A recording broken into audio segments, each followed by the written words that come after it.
Hi, welcome to this new video of StitchBuddy, an embroidery editor for macOS.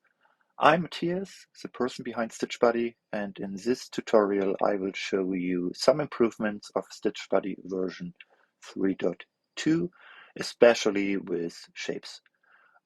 So let's just jump in and I create a new design here in StitchBuddy, and I'm adding a shape. And let's just generate stitches in a filling, which is vertical here, so I have no angle, and a large spacing just to make it better visible for this exercise here. So if you look at this shape, there are a couple of jump stitches, and actually there are no locking stitches before and after these jumps. And this might be a problem because depending on your design, depending on the shape you're adding, it might happen that the stitches become loose and the design will actually be corrupted after some time. So now there's a setting, it's a general setting in the preferences to add locking stitches to a design, which is by default enabled with a locking stitch length of 0.5 millimeter. And if I'm now adding a shape, let's just delete this one, adding a new with exactly the same settings. And now I'm switching to the structure view. And here you can see that before a jump or after a jump, there are some very small stitches back and forth, which will lock the stitches so they won't become loose anymore. It's not only a feature when adding shapes, but if I'm using any design and I'm selecting a couple of stitches there, for example, here, there is a special item to insert lock stitches in the context menu. It's also in the design menu, so I can later on always insert lock stitches into a selection. Don't be surprised if you have disabled the setting like I do now. You won't have this menu item enabled. So it's a general setting, as I mentioned. It's enabled by default, and it will add lock stitches to new added stitches, so shapes or text, and you can use the menu or the context menu item to add lock stitches to an existing part of your design. So that's one of the improvements with StitchBuddy version 3.2. Another one is that I can change stitch orders of my design or of a part of this design. So let's jump back here to the shape I just created, and I'm using the simulator now just to show you what the stitch order is, in which parts of this design are stitched. And there are a couple of jumps back and forth which are required due to the stitch direction here, and basically it now jumps back to the left part with a quite long jump stitch, and maybe I want to change this. So I could use here the wand selection tool, selecting this part of the design, which was stitched from left to right, and I'm now reversing the stitch order of this part only, so it will be stitched from right to left.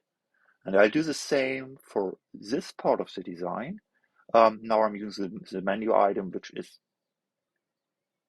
perfectly the same. So using the context menu or the menu item doesn't make any difference. So I'm here also changing the stitch order of the selection only.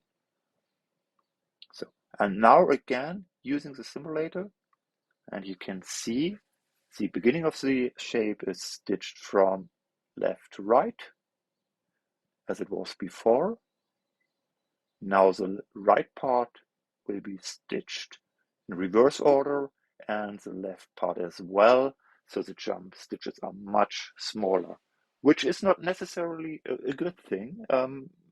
you might prefer long jump stitches which are trimmed or which are easier to be trimmed.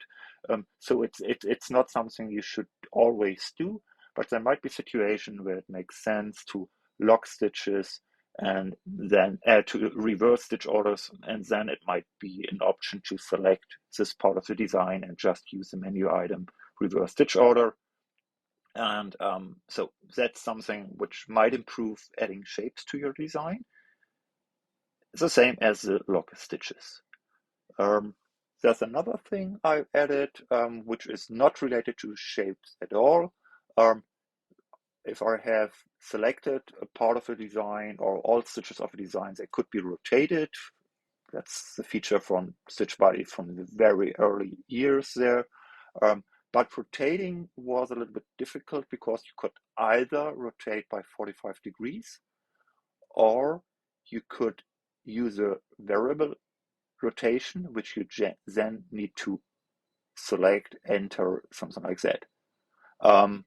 So what's now possible is if I'm holding the command key while clicking on the selection, holding the mouse button down, and then moving my mouse, I can rotate directly with the mouse in an angle I would like to have the selected stitches, which is much easier to make some adjustments to your design. There are a couple of more smaller improvements with StitchBuddy version 3.2. Not sure if you might recognize them at all. So for example, it's now easier to work on selections. So if I, for example, have selected all stitches of a thread and I can just use the context menu there, the selection still is in place. In older versions, it was replaced by a single stitch selection. That's something which has changed. You have to click on the selection, otherwise the menu items which are related to a selection won't become enabled. And there are a lot of other smaller improvements I won't comment on today here. So with StitchBuddy 3.2, which is a free update for every user of StitchBuddy, you will be able to add lock stitches to new shapes or to a selection of your design. You can change stitch orders, you can rotate selection of the design with a mouse, and I hope you enjoy this update. Don't be shy to send me a feedback, leave a comment under the video, and tell your friends about StitchBuddy. Thanks for watching, have a great day, and goodbye.